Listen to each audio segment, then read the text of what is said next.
Good morning, good afternoon, and good evening whenever you're watching or listening to this, and welcome to Link Up Leaders, your direct link to leaders in supply chain and e-commerce.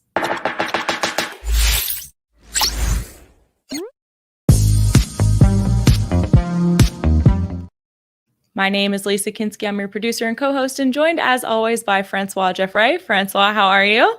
I'm great. Glad to be back in Atlanta. How are you? Welcome back to Hotlanta. I am wonderful. I think it was funny you said it was a beautiful day in Atlanta on our call earlier because it stormed so bad over the weekend. It's not even funny. Well, I wasn't here. Yeah. I know you weren't here. You missed it. You waited ever so patiently to come back till the weather was good. No, I'm glad to be back. And we're glad to have you. The beautiful warehouse that we're in. Yeah. We're glad to have you. And anybody who is watching live, friendly reminder to jump in the comments and say hello. And today, more than ever, Francois, I think my varied introduction of good morning, afternoon, and evening is applicable than ever before because our lovely guests are calling in from the early morning. Oh, yeah. On the other side of the globe. Y'all, today we are talking with Meghla Bhardwaj and Margaret Jolly, calling in from Singapore and Australia. Ladies, good morning.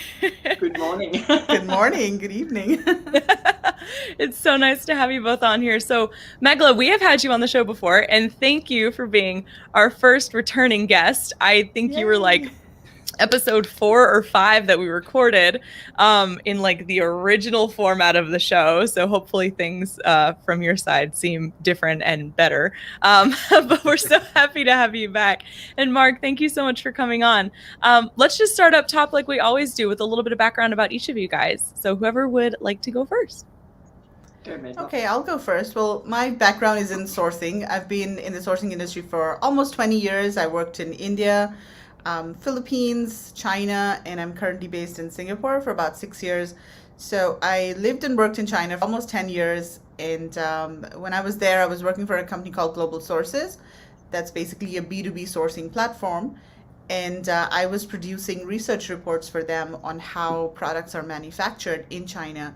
And so that really gave me a good understanding of how manufacturing happens, what are the issues that buyers face.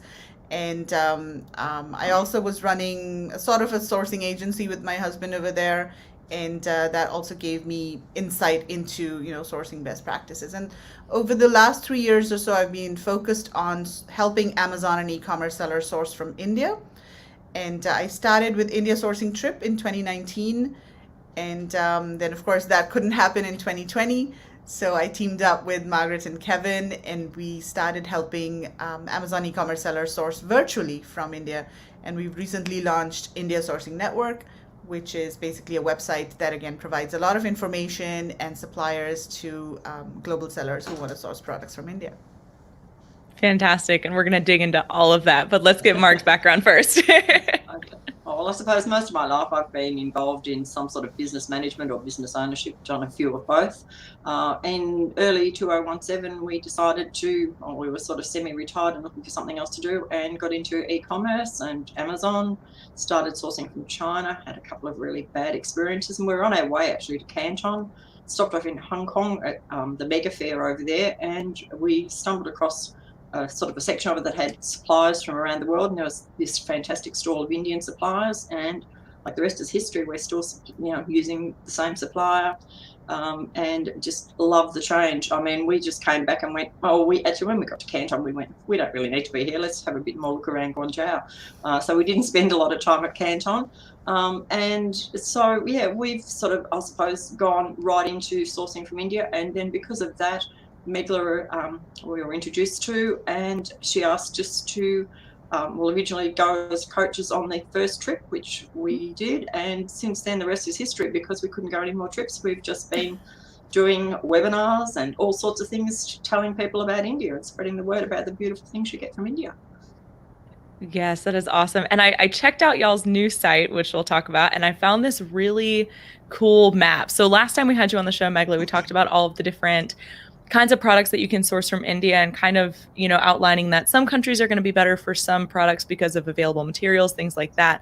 You have a really cool map on there of like, you can get like metal products out of here. You can get, there's too much for me to list. I honestly don't remember any more than metal, and it was in the bottom left corner, but you've got a lot of great information out there. So kudos to you guys for just throwing really, again, incredible information for free to the public. So that's really a gift to everybody.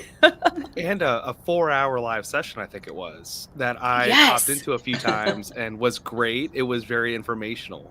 I would love to actually tap into that site a little bit more and for you guys to tell us a little bit as an added resource for not just Amazon sellers, but I think any retailer that's considering sourcing from India. How can they use this website? And I guess, what do you do on it? Yeah, so the website is positioned as a one-stop shop for everything you need, all the different types of services, information, and connections you need to source products from India. Because we realized that there's so much information about China everywhere.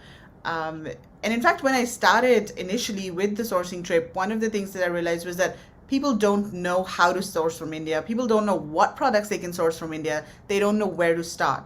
So one of the things that I really started focusing on right off the bat was educating people on what products India can make, how to find suppliers, how to vet suppliers, and all of those things. And even with Marg and Kevin, a lot of what we do is really focused on, helping people understand the pros, the cons, the pitfalls to avoid. Because again, there's so much information about China, but not much about India out there. And so for our website, there are a couple of things that we are focusing on. First is content. So we've got a lot of different types of content. Some of it is free and some of it is also paid. We're going to be doing a workshop, a live 2-day workshop to, again, delve really deep into India sourcing. And then we've also got a sourcing guide that's absolutely free. Then the second thing we have is connections. So connections to vetted service providers as well as suppliers. We don't have a ton of suppliers, and we don't want to be like Alibaba or a supplier directory. We want to be more of a boutique sourcing, service or a sourcing platform where we provide a curated list of really high quality vetted suppliers that are basically manufacturers and exporters. So we don't have any merchant exporters or trading companies on the website. We focus only on manufacturers and exporters.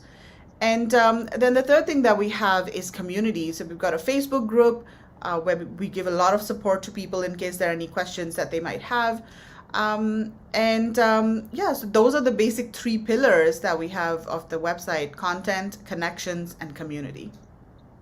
Fantastic. The 3 C's. The 3 C's. Yes. Yeah, that sense of community is like none other. I know I've seen a lot of people post questions on there that I didn't even think of really when thinking about sourcing from India. And obviously we do a lot of the sourcing from China side. So it's hard to really think. I think it's hard to break that mindset of, once you can source from one country, you can source from any country. It's not exactly that way, because it's never handled the same. And I know we talked last time about some of the alternatives, like we said Alibaba. I think you mentioned Alibaba has Indian manufacturers on there also. But is it a similar issue to where, like in China, maybe it's just a Alibaba platform issue at its core, but some of the manufacturers or some of the trade agents list themselves as manufacturers, or they may misrepresent slightly when it comes to maybe clickbait pricing or clickbait MOQs, which it really, I think, sends a lot of sellers into a whirlwind of like not knowing exactly what's out there and thinking I could get 200 units for 8 cents. Well, no, you could get 8 cents for a full container, or you could get 200 units for $10. You could choose one or the other, or the lowest quality. But is it a similar issue in India as well? Yes, it is a similar issue, unfortunately. And I think it's an issue with Alibaba for some reason. Maybe because their overall prices are lower, their advertising costs are maybe lower. But Global Sources, I find, has more manufacturers. But Alibaba tends to have more trading companies, and some of the trading companies pose as manufacturers. So yeah, and that's one of the reasons why we decided to vet our suppliers very, very carefully, because A lot of companies out there, they don't say who they really are, and Alibaba is not really checking all of that. I mean, of course, Alibaba is checking that they have a business registration and all of those things, but I don't think they're checking if they have a real factory. Of course, there's some suppliers that have that factory audit report and all of those things are there, but we have found instances where people will come to us and say that, hey, I'm sourcing from so-and-so company on Alibaba, and then we go look into that company, and it is actually a merchant exporter. And in India, they're known as merchant exporters, or in China as trading companies. So yeah, that's definitely an issue. And one of the problems, so there's Alibaba, there's Global Sources, then there's also IndiaMart, which is a third website. And this is a website that you'll often come across in search results. When you're doing a search on Google, when you're doing a search for suppliers from India, this site will often come up. The problem with this site is that most of the suppliers on there are actually domestic focused. And there are a lot of actually trading companies, wholesalers, importers that are importing products from China and distributing in the domestic market. Oh, wow. So, yes. It's come full circle now. Yes, exactly, full circle. And the problem is that when you're sourcing from a domestic focused manufacturer, first of all, you have to make sure that they are a manufacturer, not a trading company. But if they focus on the domestic market, they have no idea of the quality standards or other requirements of export markets. And in some cases, they may not even have a license to export. So then you're kind of stuck, because when you're shipping goods out of India, you do need to have an import-export code, also known as an IEC code. So these domestic manufacturers don't have that. And, of course, they're not going to tell you that when they start talking to you. They're like, okay, America, whatever, I'll make the product for you. It's your headache to, get it shipped out. It's X factory. So, yeah, those kinds of issues we've sort of had with IndiaMart specifically. Gotcha. And so if, for whatever reason, a seller decides to not use India Sourcing Network, and they do find a manufacturer, someone they think is a manufacturer on a site like Alibaba or just through a Google search. Maybe they find somebody through IndiaMart, maybe they find somebody, another way. What are some of the things that they can look out for to confirm that they are a legitimate manufacturer coming out of India? Because we've talked a little bit about the telltale signs from China's perspective, from Chinese manufacturers, and, how to tell a trade agent from an actual factory, things like that. So what are some of the signs when you're looking to source from India? Yeah, so there are a lot of red flags that you've got to be aware of. And if there are a lot of red flags, then you've got to run away. But there are three things that you need to check. First of all, is it a legitimate company? Because there are, some individuals out there as well who are just sitting in their garage and trying to get orders, like there are in China as well. And second, you have to check if they're a manufacturer. And third, if they have export experience. So those are the three things that I generally advise people to check. And there are different ways of checking this. So first of all, you can ask for their GST number. GST is goods and services tax, and every company in India they're required to have a GST number, and they have to file their GST returns every month. So in most cases, you'll find the GST number online. You can just do a search for the supplier name plus GST.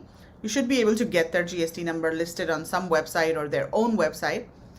And then there's a government database that you can cross-check this number in. So just Google, it's a very long URL, but just Google, check GST number India or something like that. You'll come across this government website and just pop the number in, and it'll give you some basic information about the company, such as when they were incorporated, who are the founders, what sort of business they have. And there you can actually tell if they have the word manufacturer listed in their business type. If they don't have manufacturer, then it means that they're definitely not a manufacturer, they're a trading company, because it's not like everybody can get, manufacturer as a business type. They have to prove that they have a factory and everything. So that's one really important thing. And that's a very quick and easy way to tell if a company is really a manufacturer. Of course, just because they have the word manufacturer, that doesn't mean that they produce the product that you are looking for. because oftentimes suppliers would produce some products in-house but outsource, the others. It just means that they do have a manufacturing setup and they are capable of manufacturing a product. Now you have to go figure out if it's actually the product that you are looking for. And then similarly, you can check if they have an IEC code. So you can ask them for their IEC code, or again, try to Google it, find it online. And then there's another website, a government database, and all these websites are in English in India, so it's a bit easier. You can do the same in China, but the websites are in Chinese. So then you just pop the IEC code on that website, and then again, it'll give you some basic information about, when they were issued the IEC code, if it's suspended or not, if there are any issues, and again, the business type is mentioned there as well. So those are the couple of things that you can do, and there are other things like you can ask them for their certificates, like their business registration certificate, or you can ask if they are members of an export promotion council. These export promotion councils are actually government organizations that are tasked with increasing exports in certain sectors in the country. So for example, there's an apparel export promotion council, cotton, handicrafts, etc. And so if they are a member of council, then that means that they are an exporter, because non-exporters can't join any of these councils as members. And what else, Marg? What am I missing? What are other red flags? No, I think you've covered most of them. I think that's about the limit. Yeah. We could go on all day, though, really. Yeah. I think Friday Country could go on all day. Yeah, totally. You could also ask them for their buyer references and talk to some of the buyers. I mean, that's common as well. You won't offend them if you're asking, for some buyer references. Of course, they need to make sure that the buyer is aware and, willing to talk to you. Also try to find out there's... Yeah, or a factory audit. Yes, that's what I was missing. So that's the best thing to do. I mean, if you're going big, if you're ordering in large volumes, then we strongly recommend getting a factory audit done to ensure that the company actually has the capability to produce the product that you have. They have the expertise, and also that they can manage the scale, especially if you're ordering in large volumes. So there are companies that do factory audits for a couple $100. Just like there are in China, there are similarly third-party inspection and quality control companies that you can hire to go into the factories and do a very detailed factory audit. Nice. Now, when we say large, because a lot of our listeners, they range all the way from those that are just starting out, which is great, but also those that are 7, 8, 9-figure sellers, which is also amazing. But for those that are just starting out, they might have a different perception of what large means. When you say large, how much are we talking about spending here? Like what is, I would say, an average, and it's going to vary across categories, I know, but like what would you say is a typical decent sized order that a factory would take seriously? So it depends on the factory. It really, really depends on the factory. I mean, if it's a small, mid-sized factory, they're happy to do an order of, $5,000. But if it's a large factory, then maybe $15,000 is also less for them. So it really depends on the size of the factory. And in terms of scale, China scale is at a different level altogether. Like in China, if it's a 200-person factory, it's probably considered, like a small or mid-sized kind of factory. But in India, if it's 200 people, then it's already almost like a, large factory. There are, of course, much larger factories as well with thousands of workers, but they're mostly in textiles or apparel production. But most of the types of products that Amazon sellers source, which are more of the handcrafted metal, wood kind of products, for those types of factories, if they have around 200 to 300 workers, they are considered large in that category. And most other, companies, like the smaller companies, would have anywhere from 10 to 50 to 100 kind of workers.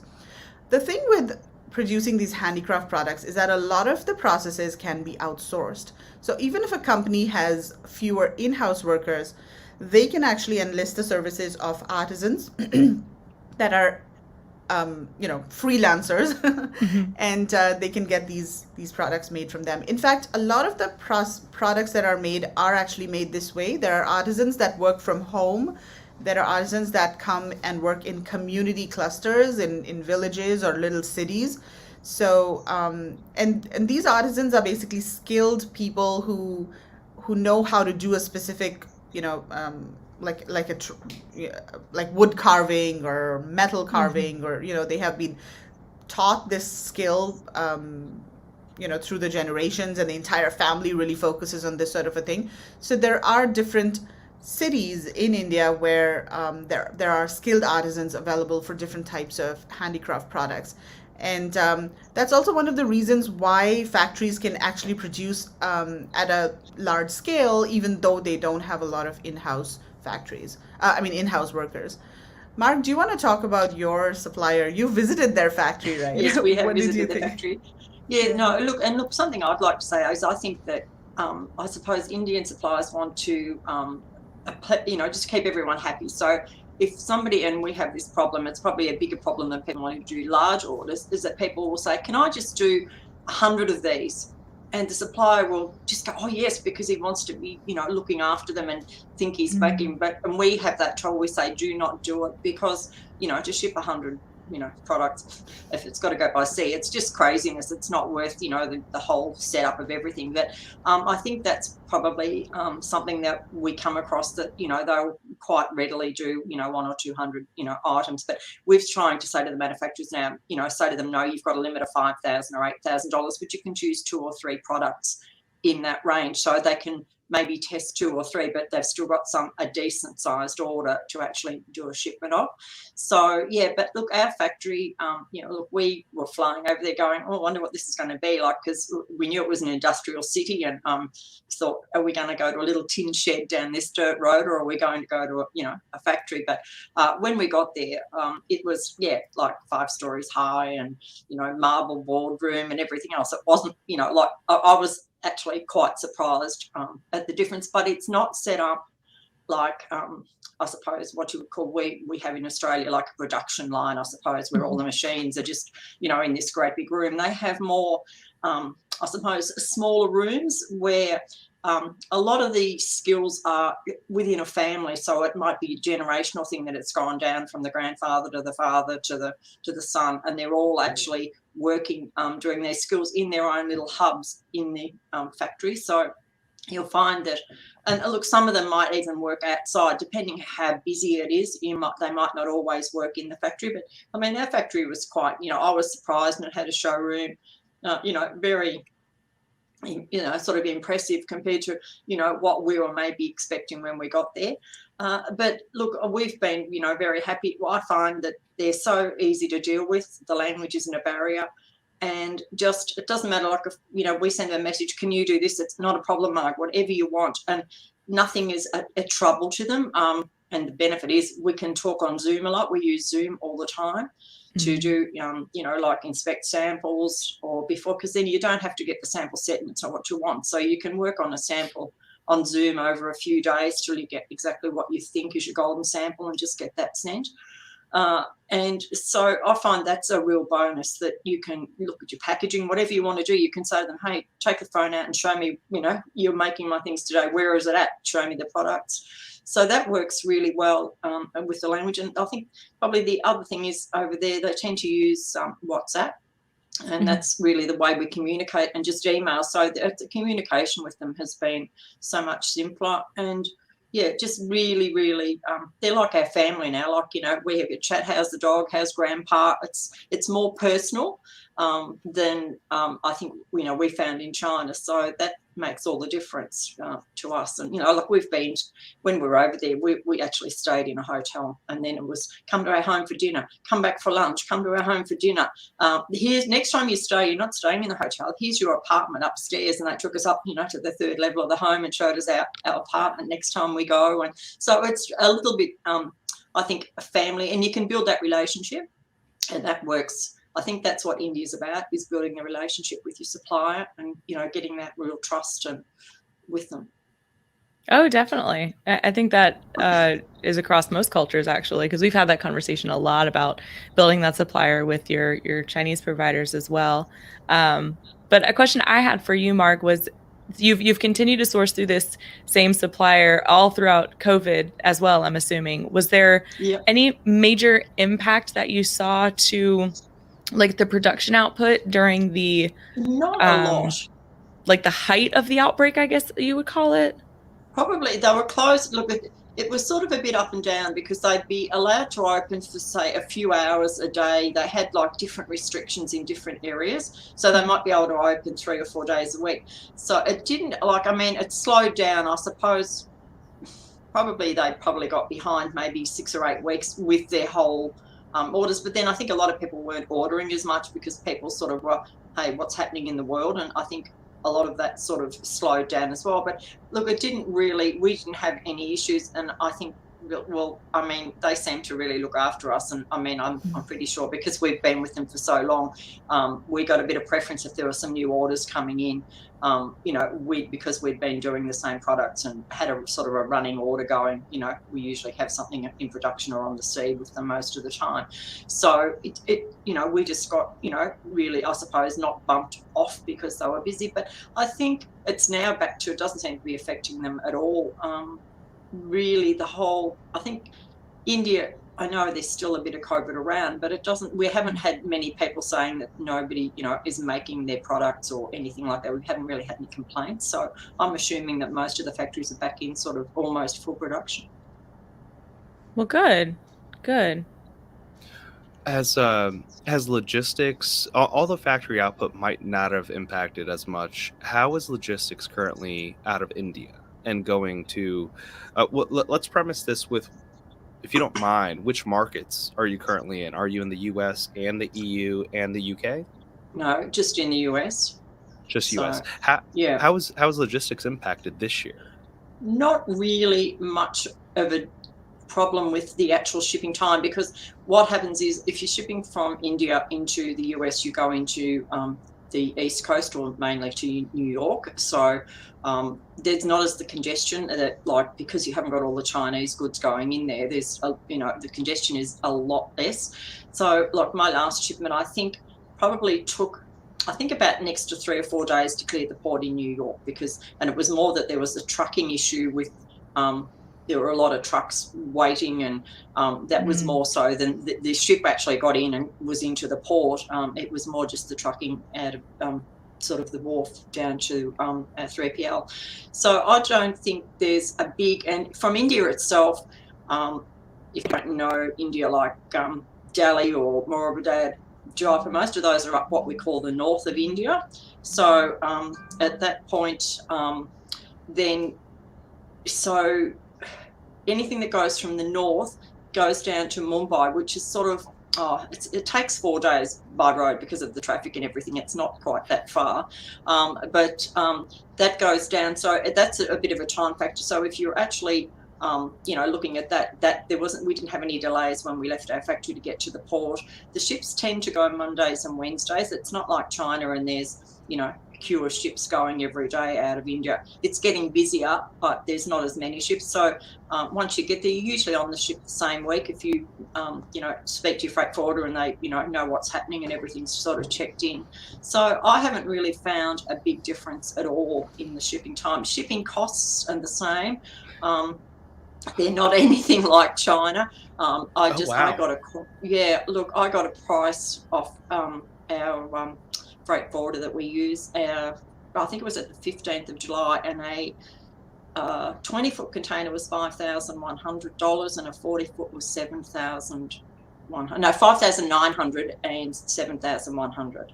So, and I know they've gone up again yesterday, so I've just messaged her to give me the updated price, but I mean, it's not going to be another $5,000 or something. You know, it's gone up, but so so the cost of shipping is, you know, a lot cheaper. And I actually did an exercise the other day. I compared a shipment that I had last mid-October to one I've just done, and just the shipping component, not the total bill, just the sea shipping arm of it had gone up about 100%. That had doubled. But, you know, by the time you take into account the customs and that, it's probably really only about a 50% increase over all the costs. So nowhere near what people are experiencing. I mean, you know, you're hearing, what are we hearing now? 28,000 or something for a container from China. So We're seeing like, I think it's between 400% and 800% increases on average for both the West Coast and the East Coast. So it's absolutely insane. And that's why I think this conversation is so important, is because knowing what else is out there and diversifying is important. Now, Meghla, I know we touched last time a little bit on the types of products that can come out of India, but with, I think, a lot of diversification being streamlined over the past probably year or so, with everyone looking for that China plus one alternative, possibly. Has India really been amplifying any types of products? Like, have they really been buckling down on newer technologies, or getting away from more of those handcrafted goods?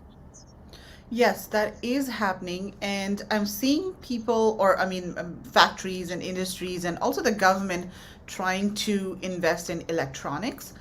And for example, there's a lot of brands, mobile phone brands and other types of electronics brands that are setting up factories in India. So for example, Foxconn has set up a factory. Apple has started manufacturing some of their phones there. There are other smaller, companies we're seeing coming up as well, doing power banks and headphones and those kinds of things.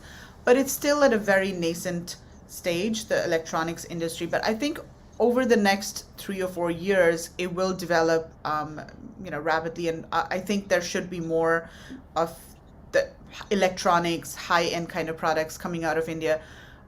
At the same time, China is way ahead of India in terms of electronics production. So I don't think you'll see, the types of factories and the scale and the variety that you have in China, being replicated in India in the next couple of years. I think that will take time, but definitely there are companies, and the government is also investing in electronics and high-tech industries.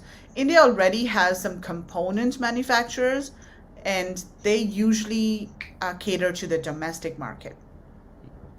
So, but there are exports as well of the components, but not in as high volumes as they are from China. Other than that, I also see a lot of upgradation in different industries. So for example, we were speaking to a leather company, and they have invested a lot in machinery, like the computerized embroidery machinery, and a lot of the cutting machines and those types of things. And these machines come from China or Italy or Europe or some other the European countries as well. We're also seeing some little upgrades in apparel and textile production. So there's the city in the south called Tirupur, where most of the knitted fabric production happens. There are huge, massive factories over there producing fabrics. And so there's a lot of upgradation happening there too, in terms of textiles and fabric production. And apart from this, the handicraft sector, we're not seeing that much, happening, because, handicraft is known for handicrafts, right? It is unique because it is a handicraft. So they're using some equipment and some machines over there, of course, but they're not going to be automating that process anytime soon. Those products are handcrafted. The other industries or companies that we see here and there are, for example, ceramics. So there's this huge factory in India that makes fine bone china, and they have advanced equipment from Europe, and all the processes and all that they have are from Europe as well, to manufacture very, very high quality bone china. And so that is, of course, a huge factory that is not probably relevant for Amazon sellers, because their MOQ is a container of products. Yeah. But it's beautiful, I tell you. It's beautiful. Oh my gosh! If you get your hands on it, it's gorgeous. What is bone china? I have a dumb it's like a very fine ceramics product. It's like I don't know. It's a high quality ceramics product. It's almost like it's porous. It's very thin and almost translucent. Wow. That's what it's called, bone china. It's from English. It goes back to the English, really. It's back to like English China from back in the 70s. Really, I don't know, dinner sets and things, and they're just, really, what's that one called? I can't think. The one that's really, really in the UK, it's quite upmarket, but I can't think of what it's called now. Well, and I've heard of China, but I hadn't heard of bone china before, and I was afraid you guys were going to say it was made out of like bone marrow or something. I was like, no. Please don't. It's known as bone china. I don't know why, but or China. Actually, while you were describing all that, one question that I feel comes up a lot, and particularly when it comes to China, but that's probably just because those are mostly the conversations that I tend to have.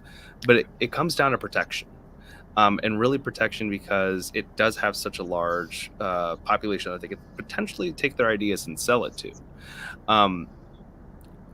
What are some of the differences that you see in regards to buyers being protected from factories just taking ideas in India versus China? So the one difference, and specifically about Amazon and e-commerce, and more specifically Amazon, we're seeing that a lot of the Chinese factories, they want to sell directly on Amazon, right? That is, of course, they're investing huge amounts in marketing and getting teams to list their products and sell their own brands on Amazon. That's not really happening in India. The manufacturers, they prefer to focus on manufacturing, and they currently don't want to sell directly.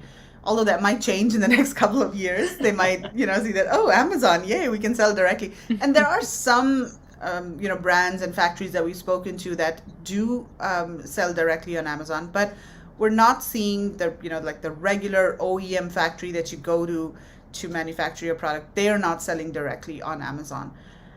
In fact, Amazon is encouraging them to sell directly. When we were at the Delhi Fair in October 2019, there were representatives of Amazon that were going around the fair and trying to recruit these suppliers to list their products on Amazon. So, but the suppliers feel, the suppliers that we talk to, they feel that they don't have the skills and the, marketing capability, because it's a different industry in itself. And so these suppliers are mostly focused on manufacturing. So in general, the risk of your supplier taking your product and selling it on Amazon and being your competitor is way less in India than it is in China.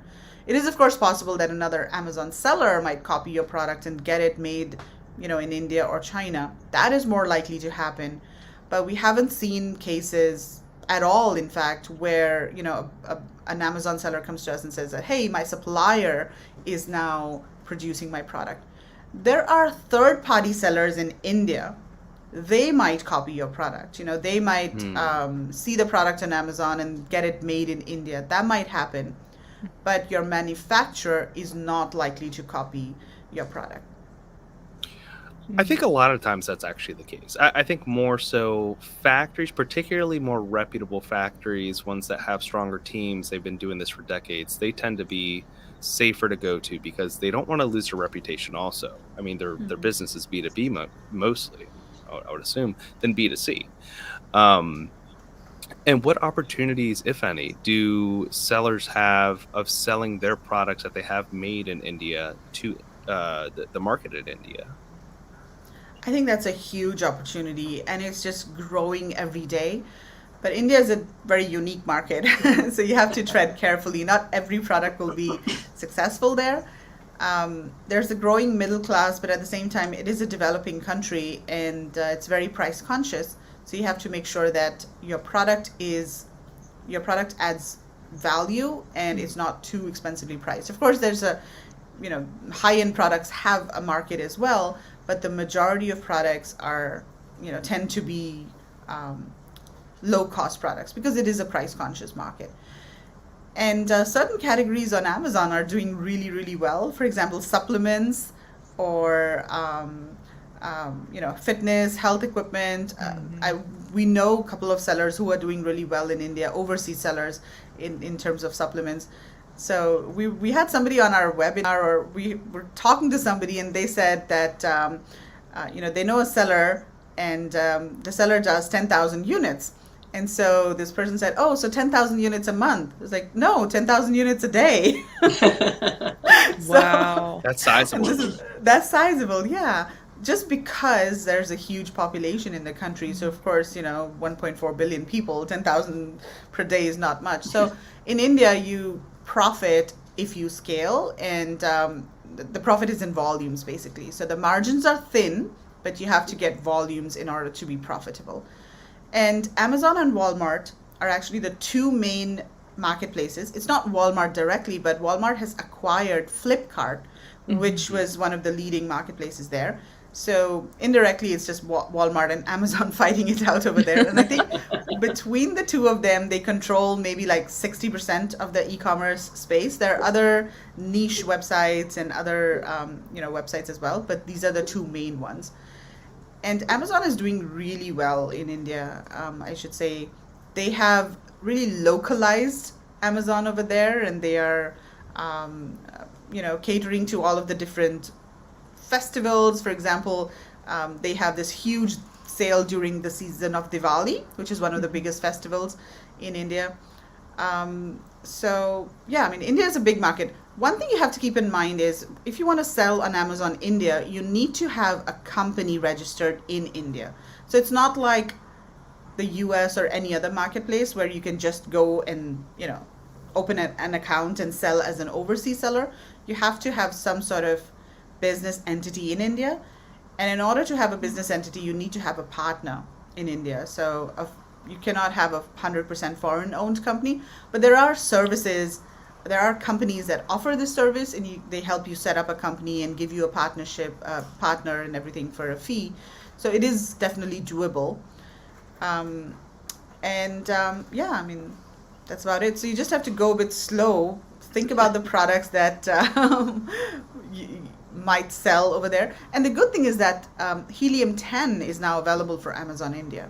So you don't have to guess. You can actually see what products are selling well and what the search volume is and what keywords people are using to search.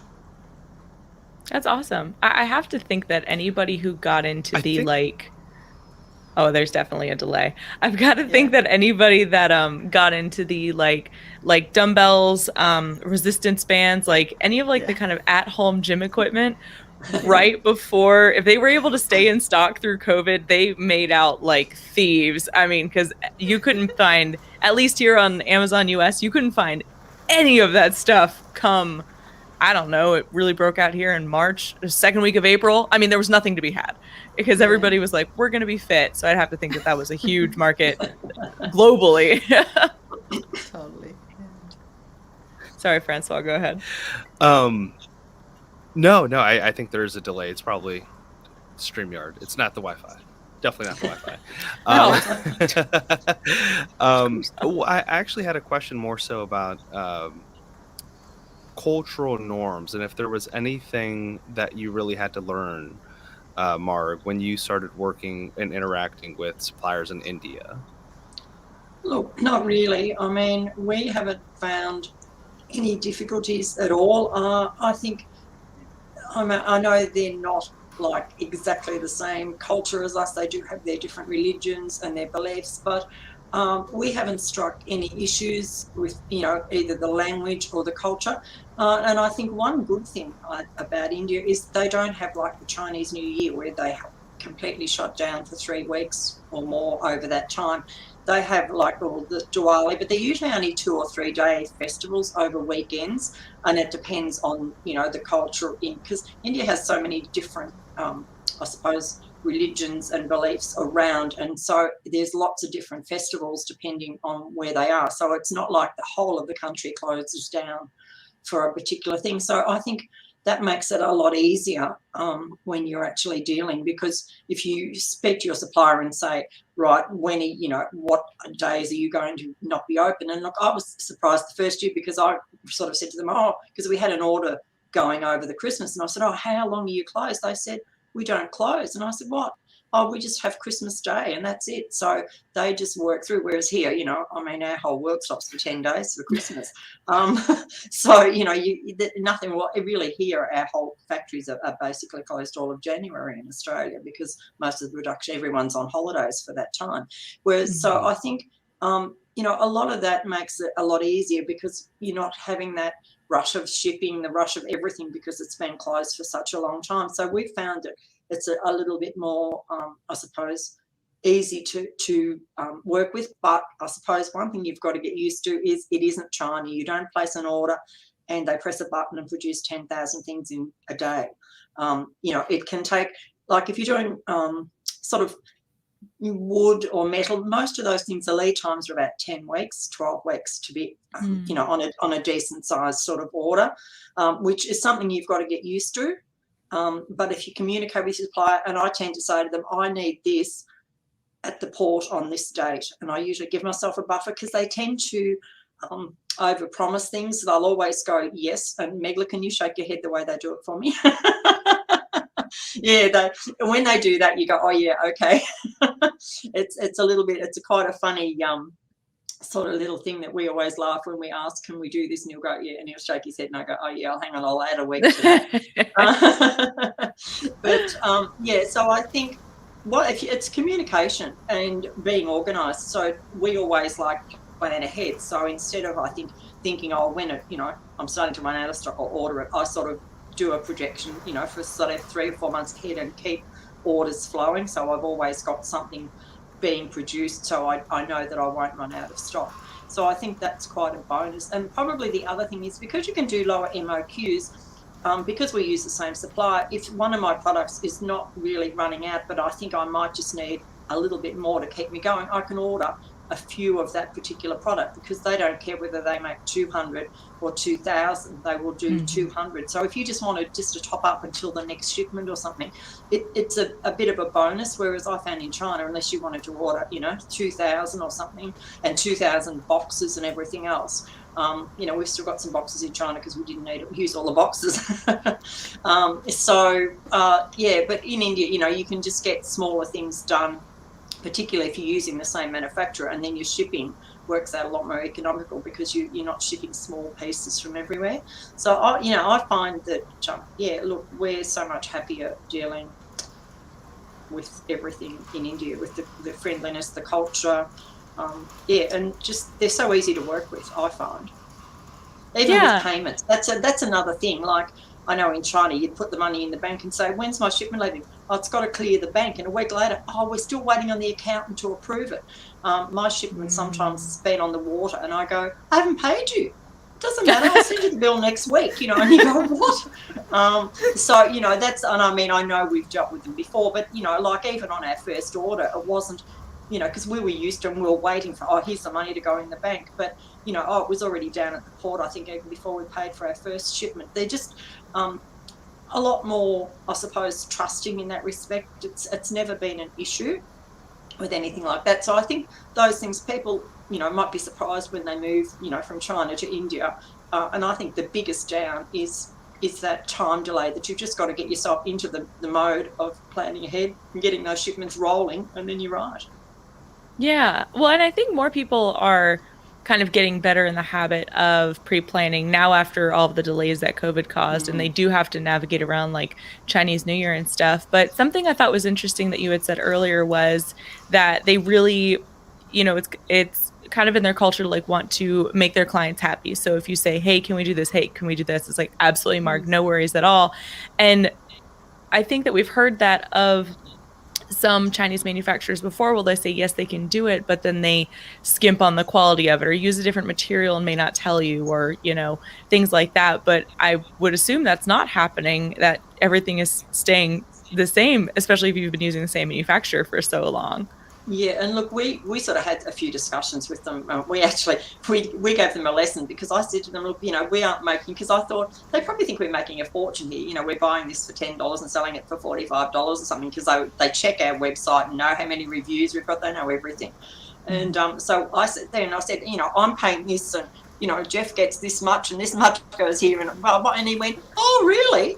Oh, that's all you've got left? Like, do you know what I mean? So I think when you come across and explain things a little bit better to people, and that they understand, and we actually, we were talking to the manufacturer for ages at their home, and he said, look, if something wasn't right with your product, I would hold it back, I would lose money before I would send something out that I wasn't satisfied with. And like, to me, that gives you a lot of confidence. It's not like, they're not just, I mean, I know they want to make money, but, you know, they also have that pride that they've got to do the best they can for you. So I think that that's the big cultural difference, that they will just go out of their way to make you happy. Look, you know, it's like everything in every country. There's probably some, you know, people you go to who are just, you know, dollar happy, but, you know, this is a family business that's been going for over 100 years. So do you know what I mean? That makes the difference, that it's sort of something that they're proud of, and they want to always, you know, do the right thing. Well, I think it's important also to cover, though, that it's not a one-way road. As in, you traveled to India, you visited the supplier, they showed their hospitality because you also made the effort to do all of this, right? It's not as, I feel like a lot of times it's easy to just get into the mindset of take without giving, without willing to visit them, without willing to, I don't know, send them something nice on the holidays, knowing what their pet's name is, for example. I think that's very that's very endearing. That's something that, you know, you typically will hold of a close friend. I have some great friends. I don't even know their dogs' names, to be honest. So the fact that you do. Now, how has that helped you, aside from lead times? Would you say that's helped you at all when it comes to pricing or new product expansion or anywhere else with your suppliers? Just that relationship? Yeah, look, if we want to develop, well, you know, when we want to develop a new product, I find they're look, we were actually over at the factory, and I found some other things that I didn't even really know they made or had the product that was more into mango wood, which is a really traditional Indian wood. And I said to them, could you make this for me? And then I'd like a metal stand. And he went, yeah. And this little man was standing beside listening, and he walked out of the room, and he came back in about half an hour with this sort of rough metal, you know, prototype. And he said, is that what you want? So, you know, within half an hour, we'd almost developed a product. I didn't have to go and pay for designs and everything. And I mean, we did tweak it quite a bit over the time we were there. And then when we came back, we did a bit more online. But I think all those things, they're just, you know, whatever we want, you know, can we change it a bit? And I mean, I did change it a couple of times, and then they'd come back with a better idea, because like the father in our family, he's an actual engineer, so they've got, you know, the skills themselves, and so they're willing to help you design things. And one of the other products we didn't even start when we were over there, we've just done online, but, you know, we'd say to them, how can we do this? And they'd come back with 2 or 3 ways we could use this, or we could do that. So it's not like you have to go to them with exactly what you want. They will work with you to get that product, so it's you know, exactly to how it's going to work best. And I think you've got to think of how they've got to produce it as well. It's no good demanding something that's going to be, especially because they're more handmade. It's not that they set it up on a machine most of the time, so it's no good asking them to do something that's going to be really difficult and time consuming. I think I've seen a couple of people, you know, design these products and take them to, you know, the factories and go, I want this. And I think, you know, have you thought about how many man hours is in that? Like, it's not really real. You know, it's going to be a big price. And that's the other thing I find. We get a lot of people coming saying, the manufacturer wants too much. You know, he wants $7 and I only want to pay $5. And I think, well, you know, why do you only want to pay $5? Like, where did you pluck that figure from? How do you know it costs $5 to make that? Like, can you really do that? And like, I find, and what we do is I'll say to them, this product, I can't pay more than $12 for this, because I can only achieve so much. This is what, you know, the market cost is going to be. So if you can't make that for $12, don't make it. Don't even do me a sample, because to me, I can't see the point in wasting my time getting, you know, hours and hours getting a sample made, and then I only want to spend $8, and he cannot do it under 12. And I think that, to me, to negotiate and get it, you know, cheaper and cheaper, you're going to get what you pay for, because nobody can just keep reducing something from $12 to $8 and still make money. They haven't got that big of a margin in India, I'm sure. And I think you've got to take into account all the other things they do for you, you know, like ours organises for my packaging, any inserts. I just do a Word doc and say I want this insert, and they get it all prettied up. They do everything I want. So to me, I rely on them for packaging. You know, they do my cartons. They've got to get my packing list right. They've got to get my stuff to the port. I mean, I'm over here, they're over there. So to me, that's all got to be included in that, you know, $8 or $12 or whatever you're paying. So I tend to take the light that I can't be there to do this, so I'm happy to pay an extra $1 to get really good service and a really good product and try and save well, I say to my students, what's $1? Wait till you start doing PPC. You're worried about $1. Hello, get real. Because so many people will spend hours negotiating for 50 cents off a product with a manufacturer. And then I think, but that's not even one click of PPC, and I've got no control over that. 50 cents, I look at it differently. Mm-hmm. That is funny to think about. Well, it's always going to be you get what you pay for, no matter what the case is. It is. And I think that's the most common cliche I always hear is I want the best quality at the best price. I'm like, well, there's about 1 million different prices here. So how fancy do you want to get? Don't they say that you get 2 out of 3 things? So it's either speed, quality, or price, right? Choose any there two. you go. Yeah. It's very true. Very true. And I hope more sellers do realize that it's a partnership and it's a relationship, and both sides need to make money. It's not a charity. It's not a nonprofit, right? Mm-hmm. That's just the reality of it.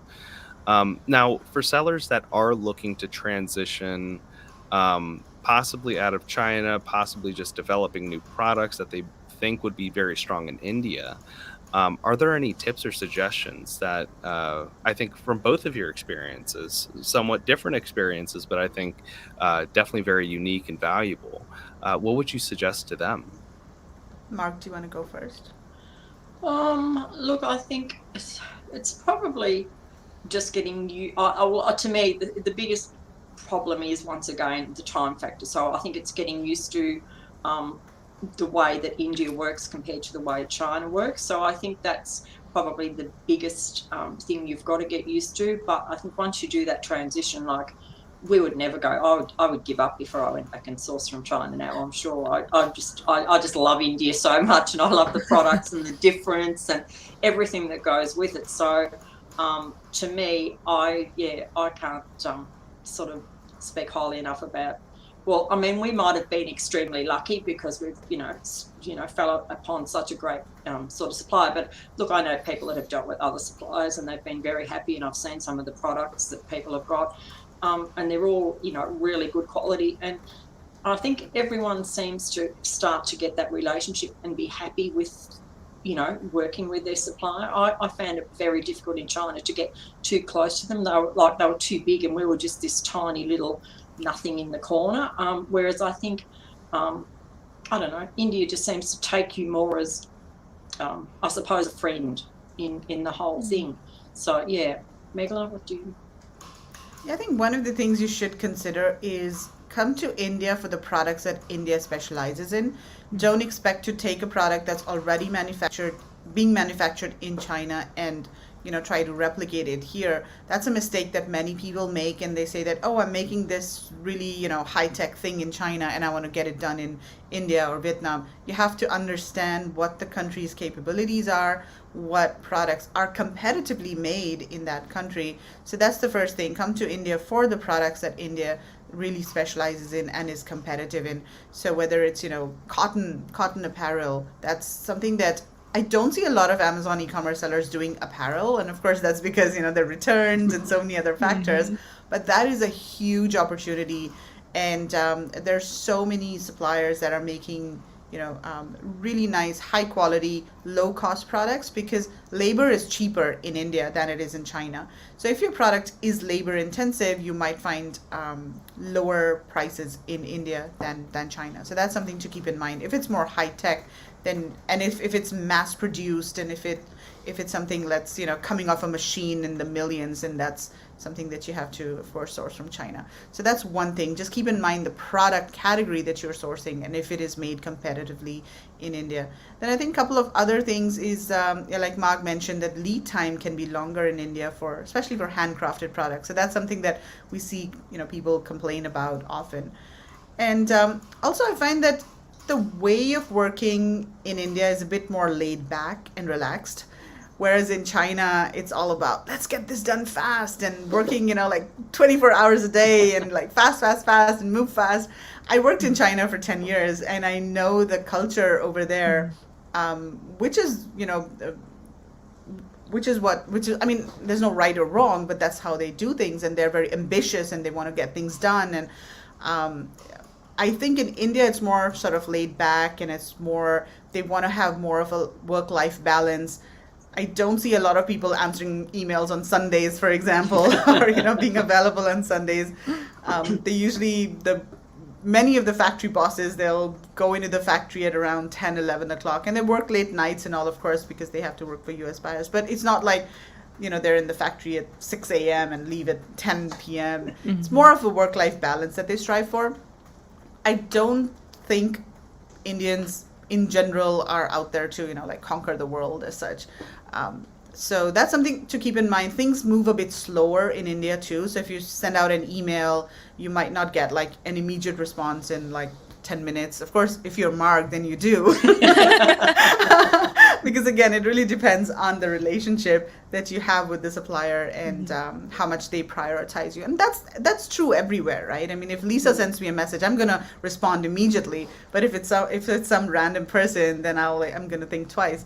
So, but in India, relationships do matter a lot, as Mark already said.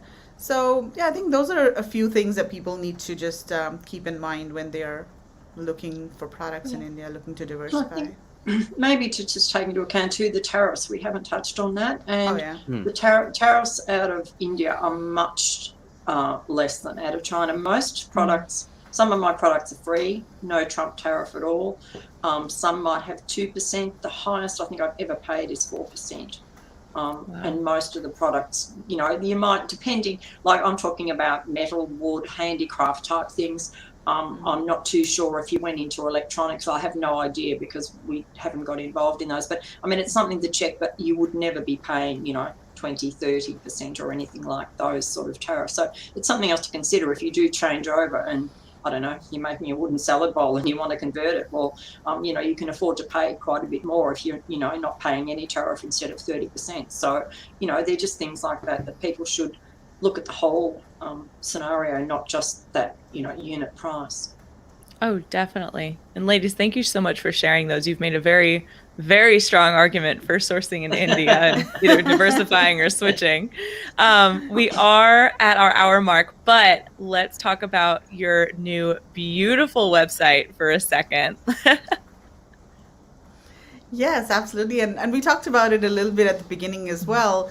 But I just want to touch upon a few things on how you can use the website. So first of all, if you're looking for a specific kind of product, then go search for the product on the website, and you'll find the supplier profiles there. You can contact the supplier directly via a form on the website, and you can see the live interview that we've done with the supplier on their webpage. So this is something that we are really emphasizing on. We have this thing called Virtual India Sourcing Show, where we actually interview suppliers in live webinars. And so their interviews on this are actually on their website. And we encourage people to watch the interview and get to know the supplier and get to know their capabilities and hear directly from them what their expertise is. And during these interviews, the live audiences have asked them questions, and they have answered questions about their company, about their products. So it's a really good way to get to, directly know a supplier. Whereas if you go to another website like Alibaba Global Sources, it's just, there's a lot of information about a company over there, but you're not really hearing from the owners, directly. So that's something that we focus on overall on the website. Like even for the service providers, you'll find that we have all of the key people and their backgrounds listed on their pages. So if it's a sourcing agency, who are the owners of the sourcing agency? What is their history? What is their background? Why should you source from this company? What kind of expertise do the people have? Because ultimately, at the end of the day, you're doing business with people. You don't want to be doing business with a faceless organization. So for us, it's all about the people behind the company and what values they have, and whether you can align with their values, and whether they have the expertise of what you're looking for. If it's a good match, sourcing I think is all about finding a good match. It's not about I think no supplier is like good or bad. It's just that you have to find the supplier that's right for your specific needs. And that's what we really try to do on the website. So all of the service providers on the website are also tried and tested by either us or somebody or the other in the community. We don't recommend like, tens of service providers for all of the different types of services, but we have a select few companies that we've tried and tested and that we know, can provide good service. So for example, our freight forwarder, she's been working with so many companies, so many sellers in our group, and they're very happy with her services. Similarly, for quality control, we've gone through like 3 different companies before we found this one that we're really happy with, and we are recommending them. So yeah, the recommendations that we give on the website are not just based on, who pays us. It's based on us selecting companies depending on our own experience with them or the experience of our of sellers in our community. Fantastic. And that is at indiasourcing.net. We'll have it in the description of the video and of the audio experience as well. Ladies, thank you so much for coming on the show. This has been wonderful. I know everybody learned a lot, and hopefully you guys will be getting a lot more hits on the new site, and lots of people signed up to go on the trip whenever we're able to do that again. Hopefully next year. It looks fun. Looks very fun. It looks fantastic. The videos on there make me so jealous. Yeah.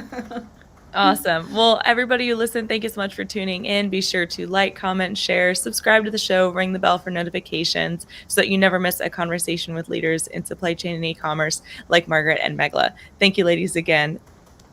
All right. Thank you.